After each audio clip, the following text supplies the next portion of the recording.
ನೀವೆಲ್ಲರೂ ತರಕಾರಿಗಳನ್ನ ನೋಡಿರ್ತೀರಲ್ವಾ? ಎಷ್ಟುದ್ದ ಇರ್ಬೋದು, ಎಷ್ಟು ದಪ್ಪ ಇರ್ಬೋದು ಹೇಳಿ ತರಕಾರಿಗಳು? ಇಷ್ಟುದ್ದ, ಇಷ್ಟುದ್ದ, ಇಷ್ಟುದ್ದ.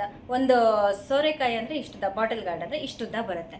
ಅದಕ್ಕೂ ದೊಡ್ಡದಂದರೆ ಇಷ್ಟು ದಪ್ಪ ಕುಂಬಳಕಾಯಿ ಬರುತ್ತೆ. ಇಲ್ಲ ಅದಕ್ಕೂ ದೊಡ್ಡ ತರಕಾರಿ ಅಂದರೆ ನೀವೇನಾದರೂ ನೋಡಿದ್ರಾ? ಸಾಧ್ಯನೇ ಇಲ್ಲ ನೋಡೋದಕ್ಕೆ. ಇನ್ನು ಈ ಮನುಷ್ಯ ಈ ತರಕಾರಿನ ಅಂದರೆ ಈ ಮೂಲಂಗಿನ ಹೆಂಗೆ ಬೆಳ್ದ ಅಂತಲೂ ಸಹ ಗೊತ್ತಾಗ್ತಿಲ್ಲ. ಇದು ಯಾವ ಬ್ರೀಡ್ ಇರ್ಬೋದು, ಯಾವ ಬೀಜ ಹಾಕಿದ್ದ ಅಂತಲೂ ಗೊತ್ತಾಗ್ತಾ ಇಲ್ಲ ಈ ಮೂಲಂಗಿಗೆ. ಅಂಥ ಮೂಲಂಗಿ ಅಂದರೆ ಇದು 12 kg ಮತ್ತು 3.5 ಫೀಟ್ನಷ್ಟು ಉದ್ದ ಇರೋದು ಈ ಮೂಲಂಗಿ. ಇಂಥ ದೊಡ್ಡ ತರಕಾರಿನ ಯಾರೂ ಸಹ ಜೀವನದಲ್ಲಿ ನೋಡಿರೋದಕ್ಕೂ ಸಾಧ್ಯನೇ ಇಲ್ಲ. ಅಂದರೆ ಇದೊಂದು ತರಕಾರಿ ಮೇಳ ಇರ್ಬೋದು, ಇಲ್ಲ ಏನೋ ಕಾಂಪಿಟೇಷನ್ ಇರ್ಬೋದು ಅನಿಸುತ್ತೆ. ಅಲ್ಲಿ ಆ ಮೂಲಂಗಿನ ತೊಗೊಂಬಂದು ಎಲ್ಲರಿಗೂ ತೋರಿಸ್ತಾನೆ. ಆ ಮೂಲಂಗಿ ನೋಡಿ ಎಂಥವ್ರಿಗೂ ಸಹ ಶಾಕ್ ಆಗೋದಂತೂ ಖಂಡಿತ ಅಂತ ಹೇಳ್ಬೋದು.